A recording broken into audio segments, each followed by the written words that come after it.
man. But I mean, like, I think streaming is a very interesting space, and shows like short content, the way it's funny because the way I see YouTube now and long form video content, YouTube's slowly turning into TV for the internet, it's slowly turning into like the old media, let's just say. Everyone kind of it's funny because remember when YouTubers tried to get on TV and everything? Now people on other platform are trying to get on YouTube. As we all know, you can't grow on Twitch unless you have a YouTube channel that's kind of like popping off. That's the only way to grow. Same with TikTok as well. Well, TikTok's an entirely different thing, but shorts don't make nearly as much money as YouTube does. So everyone really wants to be that YouTuber. So I think that's part of the reason why YouTube just seems like a more stable platform now. It's because we forget that in the days of the internet, YouTube's actually pretty ancient now. It's been around for a pretty long time. YouTube is the only, and I think Mark Brownlee said this as well, it's the only S-tier platform still, I think. No other platform feels as polished and as good as YouTube. All right. Pornhub. Bro. Pornhub has had so many scandals, bro. Get out of here. That's triple S in terms of entertainment. But Oh my God. in terms of the actual platform. All right. In that case, then, what tier? If we're going by platform tier lists, what would you put Twitch at right now?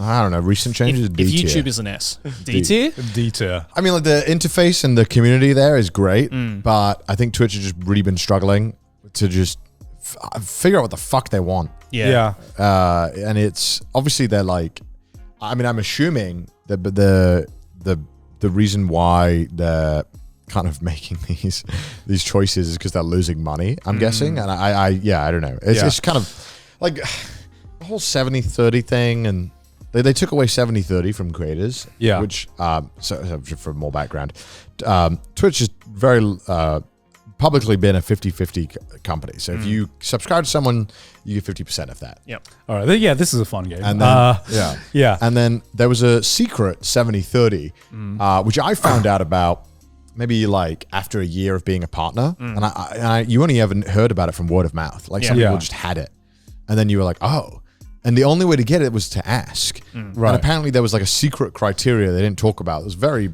I mean, if you're decently sized, pretty achievable. And they had this, and a lot of the top streamers are on this thing, and I was on it for like 2 months, and then they reverted it, and they said, we're not doing that anymore. It's not happening.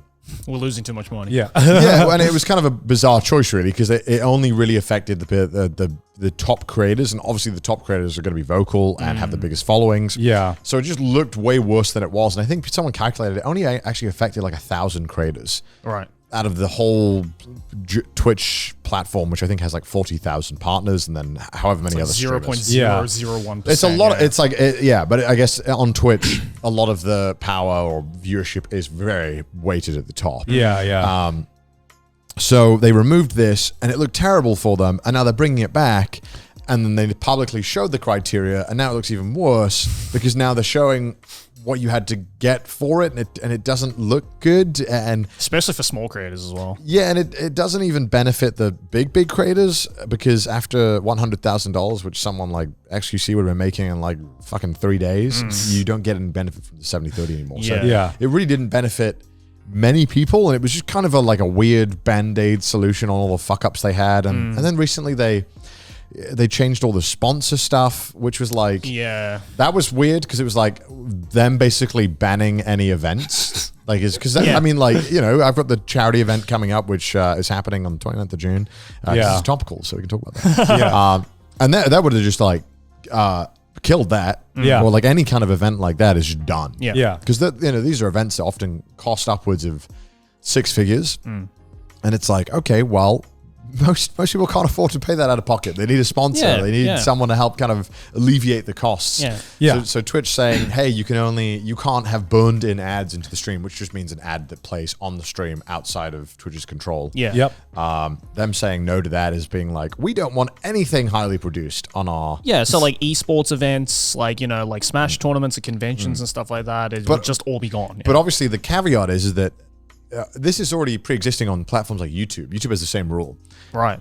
That you can't have ads in the video. Oh, really? But it is a nice... I think it's like a a thing that they have, which they use when someone is using it egregiously. Yeah. You're right. Well, right. I think Twitch has two massive issues right now. PR.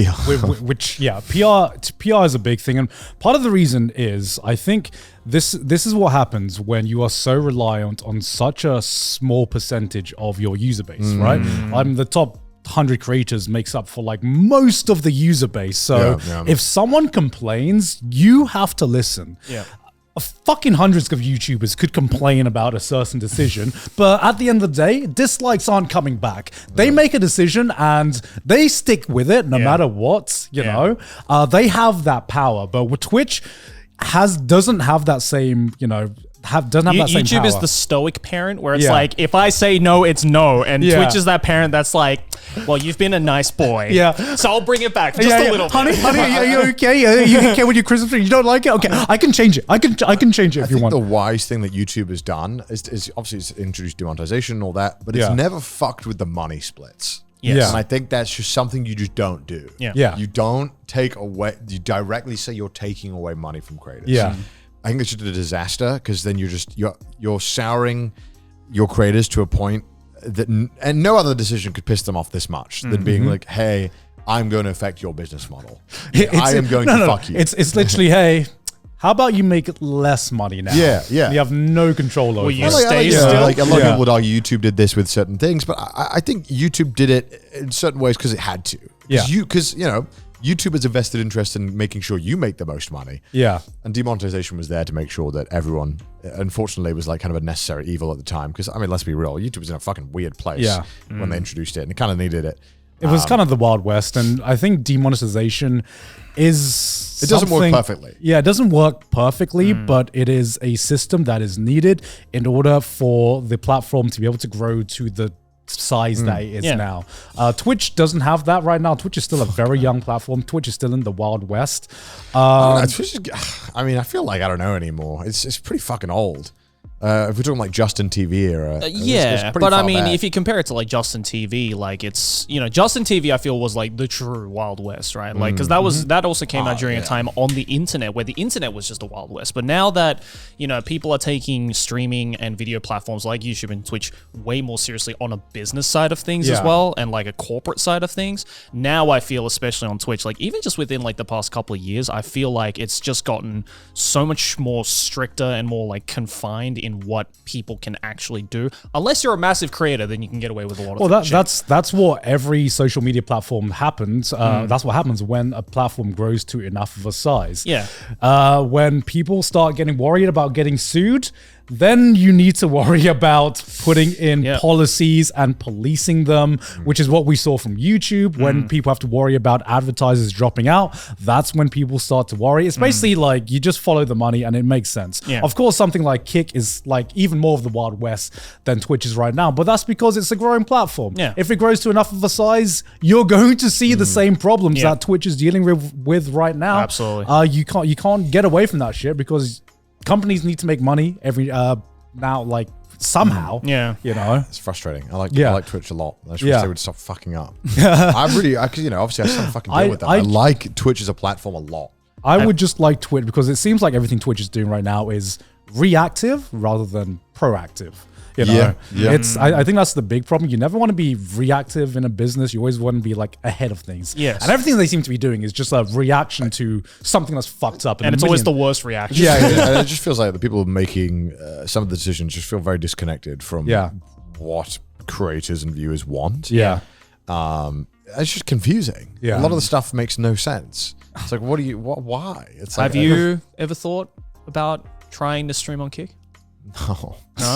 I mean, right now, Kick is a massive PR problem. The creators on there, the companies that back it. How would we rank Kick? We ranked Twitch. How would we rank So Kick? Twitch is D tier, YouTube is S tier. Where would Kick is like dog shit F tier. It's so bad. Even with the 95.5? Yeah, that's fine. But like there's a caveat. There's like it has just a giant PR problem. Yes, of like course. the creators on there.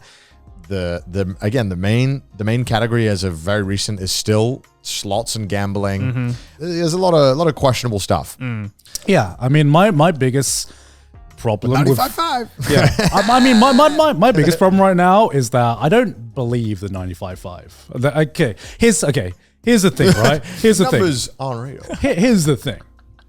It's 95.5 now, but tell me how they're making money through 95.5. Yeah, because I mean, there's a lot of speculation. Gamba. There's a lot of speculation on different business models, but there is no actual guarantee.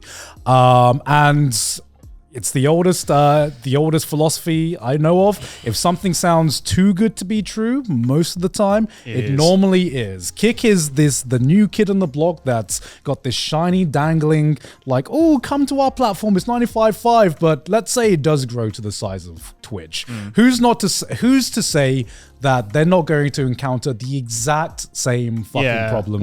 What's to say Kick is also going to pull a Twitch and being like, you know what, 95.5. No, we're losing to. Let's pull it back to 70-30. Yeah, I mean, right now when I see Kick, I go on Kick and I'm like, this is just a carbon copy of Twitch, except it has gambling. Well, yeah, I think the real money is the gambling. Yeah, and it's going to be more used as a vehicle for getting people into advertising. Yeah, I think that's how they're making gambling. the money right now. Is the fact that again, like the majority of Kick right now is gambling on sites like Stake.com. I think it's hard to encompass how lucrative gambling is.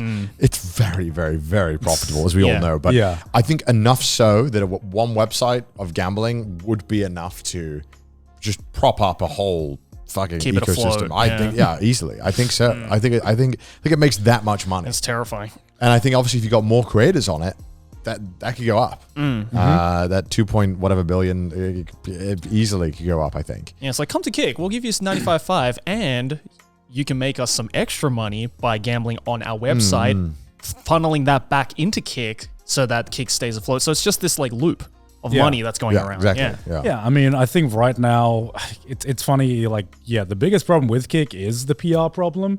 It seems like anytime there's an asshole doing something in Japan or anything, it's just like, oh, they were streaming on Kick. And I was like, great. Every time I'm looking up news, every time I'm looking up news for the second channel to be like, all right, let's see what's been happening in Japan today. And if the article starts off with Kick stream, I'm just like, oh god. Kick streamer threatens Hiroshima on Japan. I'm like, checks out. I mean, that's like a huge problem, right? Where you think Kick streamer, you should think probably a problematic individual or someone racist. Or, I mean, like that's just not something you want. Yeah. And I think a lot of people don't. I think a lot of people, no matter how much money you throw at them, would not stream on that platform just because of what is associated with it. I think that's valid. Because right now they just need to clean up. Yeah. They got to clean it up if they want to be taken seriously, I think. Yeah, because I think right now, of course, they're making headlines, which is great. They're making headlines, but at the end of the day, it's like you need something sustainable. And the way I see whatever their business model is, whatever their marketing is, I don't know if that's going to be something sustainable in the long term. Because at the end of the day, you look at YouTube. You look at us, who's been on the platform for a very long time. And even though the internet is a very volatile place, you want just a little bit of stability there wherever you can. Of course. You look for that wherever you can. That was the main reason why I took a Twitch deal, was just to have, I was just pretty straight up. I was like, I went up to Twitch. I was like, hey, I would like a deal for XXX reason. And one of the main one being is that I want to hire more people. I want to make more events. And to do that, I need a buffer base of money where I can be like, this is what I can spend on Twitch this year. Yeah, for sure. And I'm totally fine with losing money on my Twitch stuff because I really believe in streaming and what I'm doing right now, and I'm very passionate about it. But also, I'm not trying to go broke. So for me, it was like, I would like to sign something, even if it's maybe I know that maybe I could get more, or maybe I could negotiate elsewhere. And I was like, I just want to get moving with this thing. I really believe in what I'm doing right now. Let's just do this. Well, I think you're doing it the smart way because, I think a lot of, and this is just speculation. I don't know what the mentality of every person who gets a Twitch deal is going through, but I think the way you're doing it is smart because it's like you're using that deal and the money you're making from that deal to basically be like, hey, Twitch, this is what I can do if you put me on, right? So it's like that hopefully if Twitch is a reasonable fucking website, they'll look at that and being like, oh, okay, well then he's making great content for us, because of this deal. So you're more likely, I feel, to bring, like, if I was Twitch, I would look at your stuff and be like, oh, okay, he's someone that I'm happy to re-sign, right? Because they're making good stuff. Whereas I think a lot of people look at like these Twitch deals and these like contract deals for streaming sites and being like, oh, I mean, they're not really innovating. They're kind of doing the same shit. Some of them just get like even lazier because they're complacent with the money that they've already got, right? Yeah. And so, you know, I look at that and being like, well, then what the fuck was the point of me giving you all this money if you're not going to like do anything with it?